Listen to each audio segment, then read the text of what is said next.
One of the things I learned really a lot from reading Russian neuropsychology, strangely enough, the Russians had great neuropsychologists, was that the sense of meaning, the sense of engagement that characterizes life when life is progressing in the manner that you would like it to progress is actually an instinct. It's not a cognitive phenomenon. It's not a second-order consequence of thought. It's way deeper than that.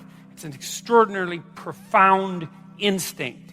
And so that's really worth thinking about, assuming, as you might, that we're adapted creatures and that our instincts guide us in the world so that we can survive and so that we can reproduce and so that we can exist over long periods of time. The fact that an instinct of that depth exists and that it's associated with the sense of vital engagement in being, let's say, is a good indication, as good an indication as there is, that there's something truly real about it. And I would say that might even be more important than the knowledge of the role that the serotonin system plays in adjudicating hierarchical position. Because we tend to think of meaning as something that people create as a secondary consequence through thinking or through philosophy or something like that. And when we think that, it's easy to criticize it. It's easy to become cynical about it. It's easy to lose faith in it. But when you understand that it actually is a much deeper phenomenon than that, and that the cognitive elements, the philosophical elements, are sort of like, well, they're like the fronds on the top of the pond on a plant system that has unbelievably deep roots that go way down into the water. There's something about that that's much firmer and more solid. And I think the evidence that meaning is an instinct, a deep, deep instinct, is overwhelming. I don't think that popular knowledge has caught up with that. I mean, the research it's not new, but it's been done, I would say, in the main in the last 30 years or so, and mostly by psychobiologists, like people who are really on the hard science end of psychology. And their work is difficult. It's technically difficult. It involves a lot of neurobiology, neuroanatomy, psychopharmacology. It's hard work. It's hard going, but it's unbelievably useful. Do what is meaningful, not what is expedient, because meaning is an instinct. And meaning is the instinct that guides you in life across the totality of life, right?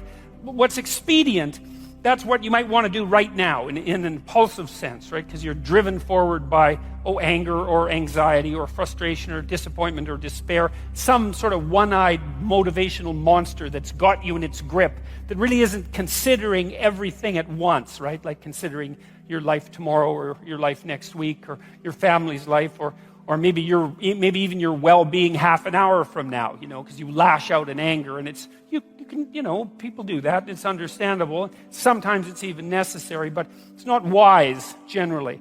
And the instinct for meaning seems to be a consequence of the integration of all of those underlying motivations and emotions with social being, and then the manifestation of something like the proper pathway forward. And you need that because you need to know how to move forward in life, because you need to move forward in life. You need to act in life. And the other thing that's, I suppose, part and parcel of, let's say, 12 rules for life is the insistence upon action as of primary import. We're not fundamentally creatures who passively perceive the objective world. That's not the goal of our perceptual systems. It's not the goal of our memory.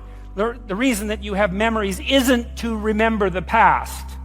The reason you have memories is so that if something bad happened to you in the past, you can figure out what it was that was bad, and you can figure out why it happened, and then you can not do it again in the future, right? It's very practical. And it's the same on the positive end of the spectrum. If good things happened to you in the past, then conceivably duplicating whatever you did to get those good things to happen could have them happen again in the future. So it's practical memory, and it's oriented towards action, and it's oriented towards like the quality of your life.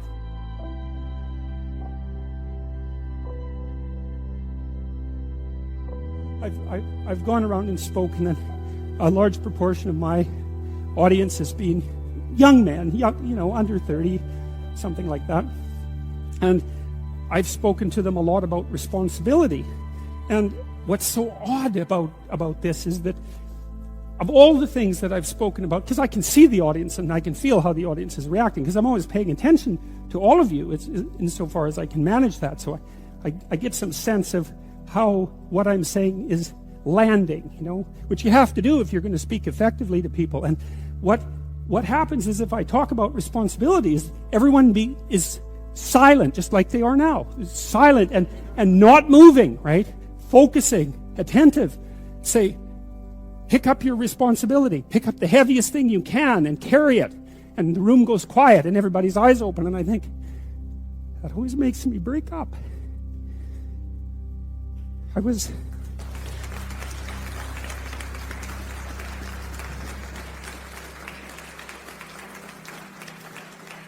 don't know why. I was speaking to an English journalist today who was going to write an article in Spectator magazine, and I was talking about this, and at the same point in the discussion, I had the same emotional reaction. I don't really understand it.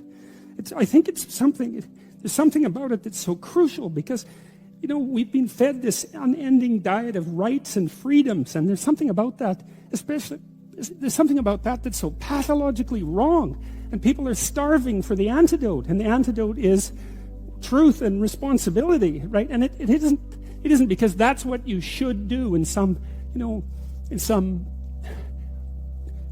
I know better, or someone knows better for you what you should do sense. It's that's the secret to a meaningful life. And without a meaningful life, then all you have is suffering and nihilism and despair and all of that, and self-contempt, and that's not good. And so it's necessary for men to stand up and take responsibility, and they all know that, and are starving for that message. And the message is more that that's also a good thing, to stand up and take responsibility, because you're cursed so much now from when you're young with this notion that your active engagement with the world is part of what is destroying and undermining the planet and adding to the tyranny of the social systems. It's like, how about not so much of that, hey?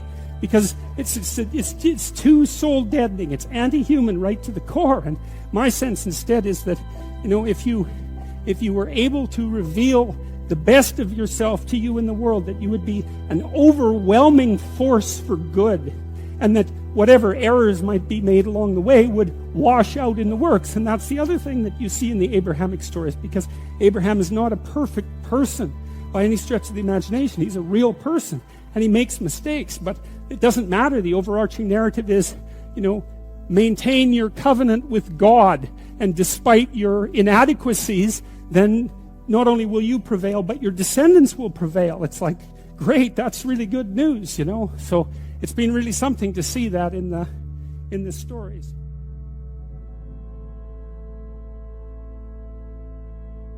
We live in a society, you could say, and that's deep. It's not just human society. Like, we've lived in a society forever.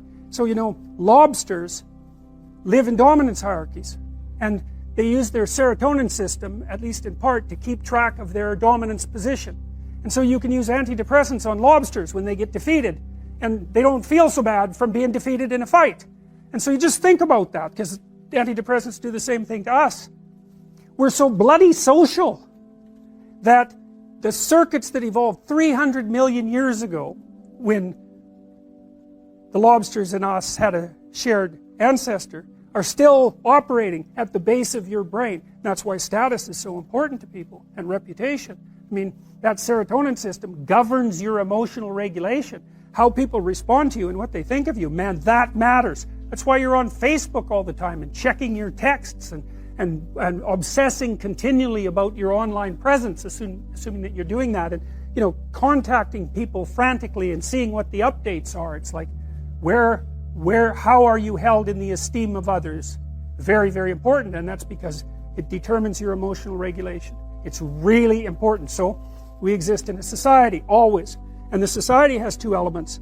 The tyrannical element of the society, that would be the tyrannical king, roughly speaking, a very common mythological theme. You see that in The Lion King too, right? Because that's Scar. And of course you see it in the real world with almost continually. And then the benevolent king, who is the source of all the good things.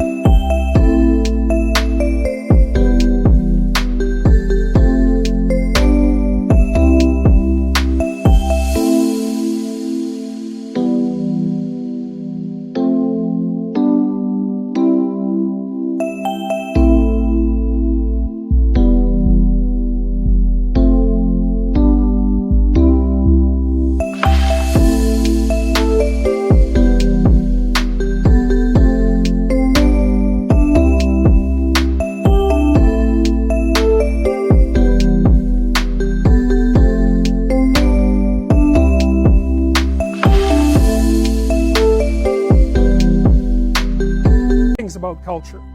You know, and you can see these things play out as mythologies in political terms. So I would say, for example, the continual harping about the oppressive nature of the patriarchy is part of a myth. And the myth is that society is oppressive. It's like, well, yeah, obviously, you know, because you have to be quite a bit like you, and you have to be quite a bit like you, even if you're not, so that you can get along, right? Everybody sacrifices a tremendous amount of their individuality to the common mode of being. There's a tyrannical element to that. But, you know, by the same token, it's the basis of cooperation and the stability of society.